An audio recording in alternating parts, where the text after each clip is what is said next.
Assalamualaikum warahmatullahi wabarakatuh. Selamat pagi dimanapun Anda berada, sahabat akademika Universitas Al-Ghifari.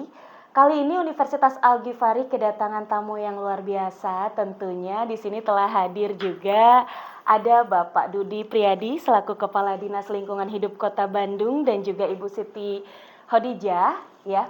Dan juga ada Ibu Dr. Dede. Nah, Ibu ini merupakan dekan dari Fakultas Teknologi Pertanian Universitas Al-Ghifari.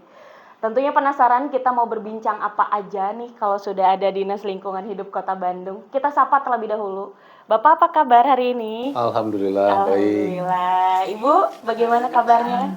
Bu Dede nih Alhamdulillah. selalu energi. Kalau Bu Dede kemarin ketemu juga ya. Dan luar biasa sekali harapannya tentunya tetap sehat ya Ibu Bapak. Dan terima kasih sebelumnya sudah berkenan untuk datang ke Universitas Al-Ghifari. Apalagi sekarang udah masuk musim penghujan. Nah, jadi langsung ada pertanyaan tentunya gitu.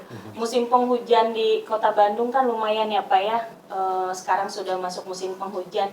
Kira-kira apa tantangannya mungkin Pak berkaitan dengan lingkungan nih di Kota Bandung menghadapi musim penghujan ini? Ya, baik. Terima kasih. Jadi berkaitan dengan musim penghujan, masalah klasik yang timbul di perkotaan khususnya adalah masalah banjir, gitu ya. Banjir ini terjadi manakala curah hujan yang kemudian ini tidak bisa ditampung oleh kapasitas sungai atau saluran yang mengakibatkan salurannya meluap, sungainya meluap, yang mengakibatkan banjir atau genangan. Nah, di Kota Bandung sendiri, masalah banjir ini memang masalah yang terus setiap tahun terjadi. Dikala musim hujan turun, pasti ada genangan-genangan di beberapa titik, begitu ya. Dan kalau kita lihat genangan-genangan ini terjadi di titik-titik terendah, begitulah.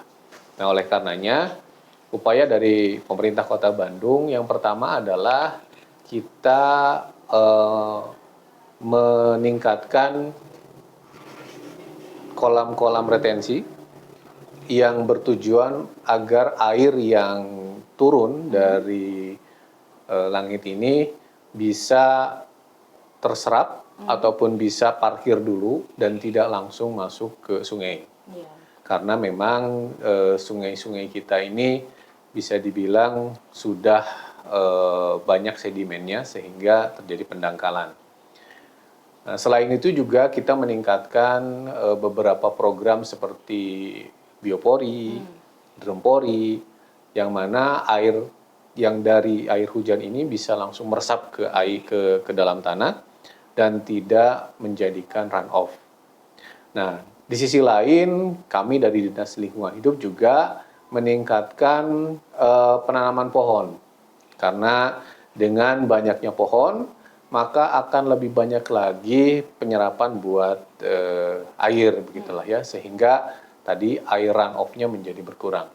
Namun demikian, karena memang Kota Bandung ini dominasinya adalah kawasan terbangun, sementara kawasan yang tidak terbangunnya sangat sedikit, ya tetap saja ada runoff yang mengakibatkan masih ada genangan-genangan di Kota Bandung.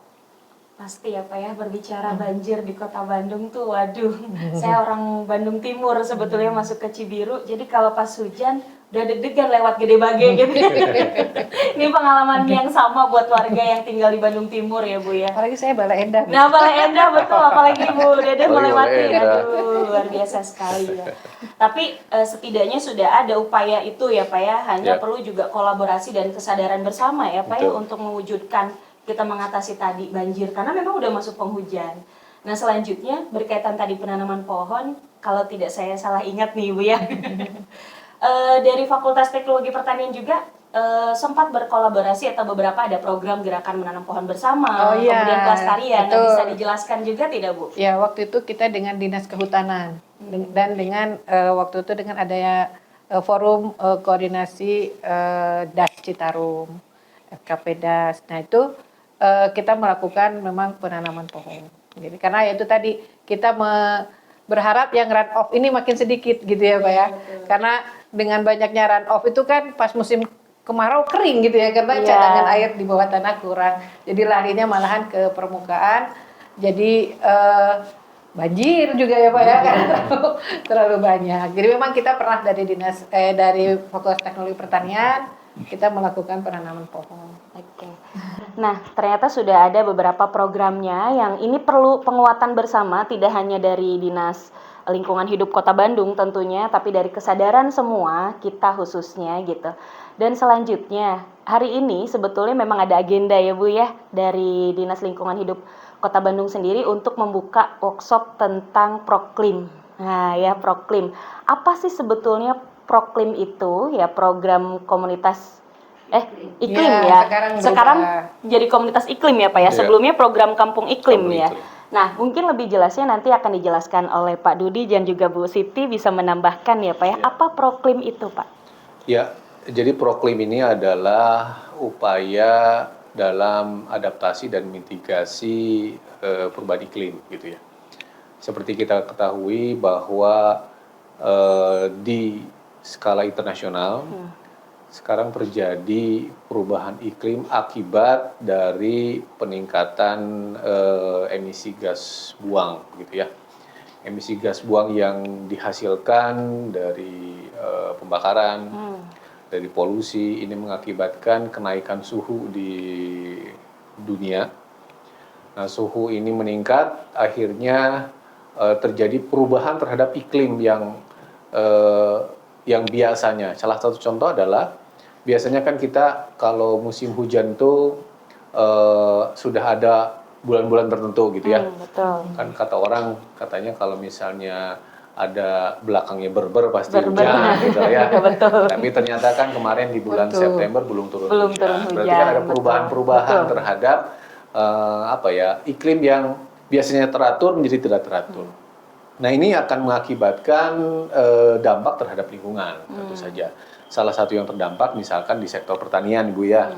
Yang biasanya katakanlah panen itu katakan 2 kali setahun, karena ada perubahan mungkin bisa jadi 1 kali setahun. 1 kali lagi gagal gitu ya. 1 kali lagi gagal gitu kan. Karena cuaca yang tidak bisa terprediksi nih sekarang. Nah, oleh karenanya disinilah pentingnya program kampung atau program komunitas iklim ini. Bagaimana sebuah komunitas, baik itu berbasiskan RW, berbasiskan komunitas atau kelurahan atau kecamatan, ini mampu untuk beradaptasi dan memitigasi perubahan iklim yang terjadi. Yang paling mudah adalah dari sektor pengelolaan sampah tentunya. Karena sektor persampahan ini adalah yang paling sensitif begitu ya. Dia itu dirindukan tapi juga dibenci gitu ya. Iya, betul. Dirindukan karena orang pasti mencari tempat sampah untuk buang sampah. Iya, betul. Tapi dibencinya karena semua orang pasti nggak mau dekat-dekat sama tempat sampah. Iya, gitu ya. betul. Nah, artinya bagaimana kita bisa merubah paradigma bahwa sampah ini bukan sesuatu yang harus dibenci, tapi sesuatu yang harusnya kita selesaikan. Makanya jargon kita adalah sampahmu adalah tanggung jawabmu dan sampahku adalah tanggung jawabku. Artinya kita harus bertanggung jawab terhadap sampah-sampah kita. Agar jangan tadi sampai terjadi perubahan iklim yang karena mungkin ada kontribusi kita di situ. Iya. Secara garis besar mungkin itu. Oke. Nah, jadi sudah dijelaskan ya, siapapun pada awalnya memang ini kampung iklim, tapi menjadi sekarang program komunitas iklim ya. Semuanya bisa ikut terlibat nih untuk adaptasi perubahan iklim tentunya. Dari Ibu mungkin ada tambahan Bu? Saya juga dengar beritanya kan 12 kelurahan ya? Dengar beritanya gitu 12 kelurahan di Kota Bandung menerima penghargaan nih dari Kementerian Kehutanan juga terhadap kampung iklim ini sendiri gitu. Dari Ibu pandangannya seperti apa? Sebetulnya kan kelurahan-kelurahan itu ada RW-RW-nya ya. Iya, betul. Jadi RW itulah yang mewakili kelurahan untuk menerima program kampung iklim ini. Jadi memang kemarin kita ada 12 yang memang mendapat penghargaan untuk yang Madya, kita harap bisa jadi utama dan tentu saja akan ditempatkan untuk jadi lestari. Di program ini mudah-mudahan terus kita laksanakan karena ke depan ada target-target lain yang tentunya kalau kampung iklim bisa dilaksanakan oleh semua RW di Kota Bandung itu akan meningkatkan kelestarian atau peningkatan pengelolaan lingkungan di Kota Bandung yang lebih baik lagi. Iya, amin tentunya ya harus. Jadi bukan hanya 12, justru harus semua nantinya Betul, Pak ya. betul, Pak Kadis merata ya Bu betul, ya betul. gitu. Nah, untuk Universitas Al-Ghifari sendiri, alhamdulillah melalui Fakultas Teknologi Pertanian ini ya Bu ya, terjalin nih kerjasama tentang workshop Proklim sendiri. Bagaimana sih Bu programnya nanti mungkin bisa dijelaskan? Oh, ya, terima kasih. Jadi sebelumnya kita sudah mendengar mengenai program dari Kementerian tentang Proklim gitu ya. Dan ternyata ini cukup luas ya dan harusnya secara masif gitu ya digerakkan gitu ya. Jadi kami dari perguruan tinggi ingin juga program ini bisa terlaksana dengan baik gitu ya. Dan kami pun dari perguruan tinggi bagaimanapun kita punya tanggung jawab gitu ya, tanggung jawab terutama untuk pengabdian masyarakat. Jadi apa yang bisa kita kontribusikan gitu ya terhadap program ini. Nah, salah satunya kita hari ini kita melakukan workshop yang dibuka oleh Pak Kadis itu untuk pembekalan yang nanti insya Allah mereka bisa mendampingi komunitas maupun RW-RW yang memang bergerak di program Proklim ini gitu. Jadi adapun kita itu salah satunya misalnya kita sekarang mengikuti arahan dari L2 Dikti untuk menurunkan mahasiswa gitu ya. Akhirnya kita turunkan juga mahasiswa dan kita mendapatkan tanggung jawab kita dari 2 kelurahan. Dan ini ternyata sangat beririsan, bukan beririsan ya, memang saling mendukung dengan program Proklim gitu ya. Karena di acara sekarang ini justru kita lebih ke arah acara Proklim ini mungkin masih lebih ke arah ke pemilahan sampah ya Bu ya, pengolahan sampah. Untuk program-program yang lainnya mungkin yang lestari mungkin sudah ada gitu ya, seperti mereka sudah punya biodigester Bu ya, punya gasnya sudah bisa dipakai gitu ya, listriknya sudah menggunakan panel surya gitu ya. Jadi ternyata kesananya itu makin luas gitu ya, bukan hanya sampah, tapi kebetulan di sini sedang ada program penanganan sampah. Nah, jadi ini juga harus berlanjut gitu ya, dari bukan hanya penanganan sampah tapi sudah lanjut ke Proklim gitu ya. Tadi mungkin awalnya dari KBS ya Pak ya, dari KBS menjadi Proklim. Inilah yang akan kita dorong ya untuk mahasiswa maupun dosen-dosen bisa berkontribusi gitu. Luar biasa, berarti ini menjadi gagasan juga nih Bu ya untuk pengabdian masyarakat khususnya dosen dan mahasiswa. Kegiatannya jadi langsung ke aksi nih ya, pendampingan, kemudian dan itu manfaatnya lebih terasa mungkin ya nanti. Dan itu bisa diikuti oleh semua fakultas, tinggal berbagi dan mengambil peran di bagian mana begitu ya untuk kolaborasinya. Karena memang kalau kita bicara isu lingkungan hari ini, saya memang bukan orang lingkungan sebetulnya, saya orang politik di HI, kemudian memang isu lingkungan itu menjadi hangat sekarang, jadi tren Bu bagi orang-orang HI termasuk ke isu lingkungan. Ya bagaimana kita orang HI mengkaji tentang lingkungannya dan larinya lebih kepada energi terbarukannya gitu kan nanti karena kan nyambung ya Pak ya terus ke sana gitu dari permasalahan sampah yang muncul. Nah, bisa dijelaskan atau berbagi Pak, apa sih tantangan terbesar khususnya di Kota Bandung sendiri dalam hal penanganan sampah, kemudian sosialisasi Proklim ini sendiri? Ya, dari 3 besar lah ya, masalah yang dihadapi oleh Kota Bandung. Masalah pertama adalah masalah kemacetan. Nah, masalah kemacetan ini memang sebuah hal yang tidak bisa dihindari karena Kota Bandung ini adalah kota wisata. Betul. Setiap weekend kita pasti macet gitu ya. Dan biasanya kan Bandung ini jadi destinasi wisata buat orang-orang di luar Bandung, terutama dari Jakarta. Betul. Kemudian permasalahan yang kedua adalah masalah sampah, gitu ya. Dengan peningkatan jumlah penduduk, kemudian ditambah pada weekend juga masyarakat luar Bandung juga beraktivitas di Bandung, ujung-ujungnya adalah memproduksi sampah, gitulah ya. Wisata kuliner mereka kesini. Iya, betul. Kan Bandung terkenal itu juga Bu. Memproduksi sampah, gitulah betul. ya. Sementara di sisi lain untuk paradigma mengolah sampah ini masih belum seluruhnya masyarakat bisa melakukannya. Paradigmanya masih menganggap sampah itu sesuatu yang harus dijauhi. Makanya paradigmanya adalah kumpul, angkut, buang, kumpul, angkut, buang, dan semuanya tertumpu kepada TPA. Permasalahannya adalah sekarang TPA-nya sudah overload. Dan kalau ini tidak ada upaya bagaimana kita bisa mengurangi di sumber, kita tidak berharap kejadian 2005 terjadi ataupun seperti tahun kemarin TPA Sarimukti terbakar yang mengakibatkan sampah ada di mana-mana. Jadi tantangannya di situ. Yang ketiga adalah dari banjir, gitulah ya. Nah, banjir ini memang fenomena yang kerap kita alami manakala di musim penghujan. Nah, tapi yang agak aneh adalah ketika musim kering, gitulah ya, itu kita kekurangan air. Ketika musim hujan, kita kebanjiran. Nah, Iya, berarti betul. kan ada tata kelola yang perlu Iya, diperbaiki. Ya, bahwa 3 masalah tadi yang disebutkan ya Pak ya, macet, sampah, banjir ya. Kayaknya sama mungkin ini juga lagi cuacanya kan cuacanya ekstrim ya. ekstrim, betul. Kayak kemarin hujan angin kayak di Cimahi gitu Iya. kan Iya. juga sebelumnya kan istilahnya kalau di Amerika mungkin yang namanya puting beliung ya atau tornado biasa. Di Indonesia kan sebetulnya Jadi jarang yang gitu ya. baru Bu, iya. Kayak gitu ya. Berarti ini kan ya itu tadi perubahan iklim Perubahan itu. iklimnya ya Bu ya. Betul. Menurut Bu Siti Khadijah sendiri nih ya, tadi apa yang disampaikan dari Pak Kadis, bahwa 3 hal permasalahan tadi yang mungkin itu terasa di Kota Bandung ya Bu ya, macet kita bisa rasakan bersama, sampah juga kita sadari gitu bahwa hari ini memang kesadaran akan pengelolaan sampah atau kesadaran akan ya tadi membuang ke tempatnya gitu, tidak menumpuk itu masih minim ya Bu ya untuk sebagian orang. Dan yang terakhir adalah banjir. Nah, dari pandangan Ibu sendiri seperti apa Bu? Apakah ada hal lain yang mungkin menjadi tantangan bagi DLH itu sendiri? Ya, kalau tantangan tadi sudah disampaikan oleh Pak Hadis ya. Jadi kita tidak ada suasana iklim yang harus kita hadapi gitu ya. Jadi bagaimana melakukan adaptasi mitigasi untuk hal tersebut. Ya, adaptasinya tadi sudah disampaikan juga ada biopori dan lain sebagainya. Tapi upaya lainnya untuk mitigasi juga perlu kita lakukan.